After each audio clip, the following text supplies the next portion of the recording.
मेरा आपसे सवाल यही है कि आपके अंदर इतनी ऊर्जा आती कहां से है? हमें पता है कि आप योगा करते हैं, लेकिन आप हमें यह बताएं कि यह ऊर्जा हम भी अपने लाइफ में यूज करके देश हित के लिए आगे हम यूज करके अपने देश हित के लिए काम कर सकें आपकी यह ऊर्जा से।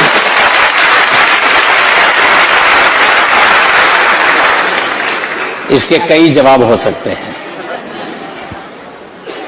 एक तो जवाब अगर मुझे हंसी खुशी की शाम के रूप में देना है तो मैं ये कह सकता हूं कि मैं पिछले 2 दशक से करीब 20 साल से डेली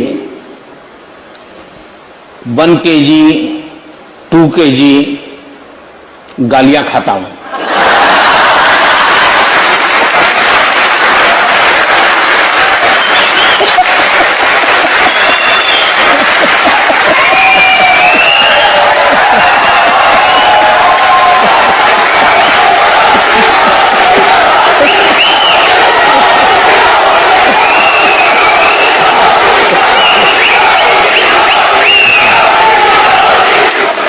लेकिन सीधी सीधी बात मैं बताता हूं सरल। एक पुरानी शायद घटना आपने सुनी होगी कि कोई तीर्थ स्थान था एक पर्वतमाला पर और तराई के अंदर कोई संत महात्मा बैठे थे और एक 8 साल की बच्ची अपने 3 साल की उम्र के भाई को उठा करके उस पहाड़ी पर चढ़ रही थी। उस संत ने उसको पूछा, अरे बेटे तुझे थकान नहीं लग रही क्या? तो उस बच्चे ने जवाब दिया, ये तो मेरा भाई है। तो संत ने दोबारा पूछा, अरे तुझे मैं तुम्हारा कौन रिश्तेदार है नहीं पूछ रहा हूं, मैं तुझे पूछ रहा हूं तुझे थकान नहीं लग रही है, इसको उठा के चल रही हो? तो उस बच्चे ने दोबारा जवाब दिया, वो तुम्हारा भाई है। तो संत ने तीसरी बार पूछा, अरे मैं तुझे नहीं पूछा तेरा रिश्तेदार कौन है, मैं पूछ रहा हूं अरे तुझे थकान नहीं लग रही है क्या? तीसरी बार उस बच्चे ने कहा, बाप जी ये मेरा भाई है, भाई का थकान नहीं लगता।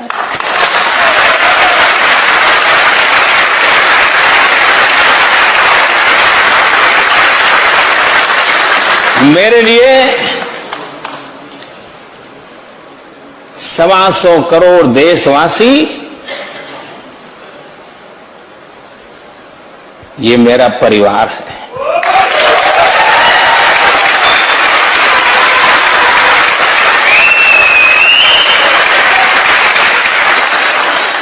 जिस पल आप अपने जीवन में देख लीजिए, जहां पर आप अपनापन अनुभव करते होंगे, कितने ही थक करके आए होंगे, सोने का मन करता होगा, शरीर साथ नहीं देता होगा, लेकिन टेलीफोन आ जाए कि आपके भतीजे को कुछ हुआ है, अस्पताल है, सारी थकान मिट जाती है। स्कूटर लेकर के आप भागते हैं, रात भर उसकी सेवा में लगे रहते हैं। क्यों? आपका अपना है, थकान मिट जाती है, आप स्वयं जुट जाते हैं। मेरी जिंदगी भी हर पल शरीर का धर्म करता ही है, लेकिन उसी पल मुझे ध्यान में कोई अपनों के लिए कभी त्रिपुरा से कोई खबर, कभी केरल से कोई खबर, कभी दिल्ली से कोई खबर, तो फिर मन करता है अरे उठो यार, चलो दौड़ो।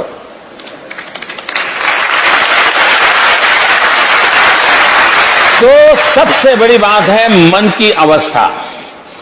दूसरी बात है कि हमें भी, क्योंकि मैं चाहूंगा मेरी जिंदगी ऐसी है कि आज तो प्रधानमंत्री हूं तो कोई चाय भी ले आएगा, पानी भी ले आएगा, लेकिन मुझे मालूम है उसके बाद क्या होगा। और इसलिए मैं नहीं चाहता हूं मैं कभी भी किसी पर बोझ बनूं। ये मेरे मन का इच्छा है और परमात्मा मेरी सहायता करे। ऐसे ही हंसते खेलते बातें करते चला जाऊं किसी दिन।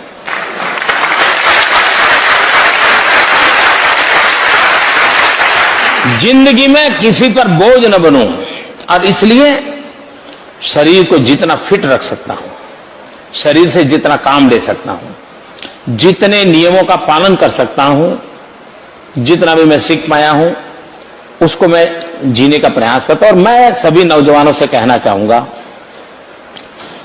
कि विरासत में बहुत कुछ मिल सकता है,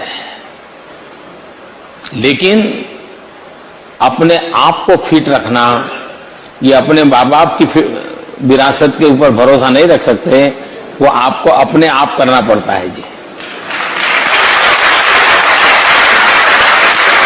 वो विरासत में आपको ऊंचाई दे सकते हैं, विरासत में चमड़ी का कलर दे सकते हैं, विरासत में बढ़िया आंखें दे सकते हैं, नाक नक्शे दे सकते हैं, लेकिन भीतर की तबीयत तो आपको संभालनी ही होती है। और मेरा अनुभव कहता है कि एक डिटैचमेंट जो होता है वो अपने आप एक बहुत बड़ी ताकत होता है। और दूसरा, नियमों से जिंदगी जीने से आप जिस काम के लिए निकले हो उस काम के लिए अपने आप को योग्य बना सकते हो। हमने जहां है वहां किसी पर बोझ नहीं बनना चाहिए, हो सके उतना हमने जीवन ऐसा जीना चाहिए कि कभी किसी पर बोझ न बने।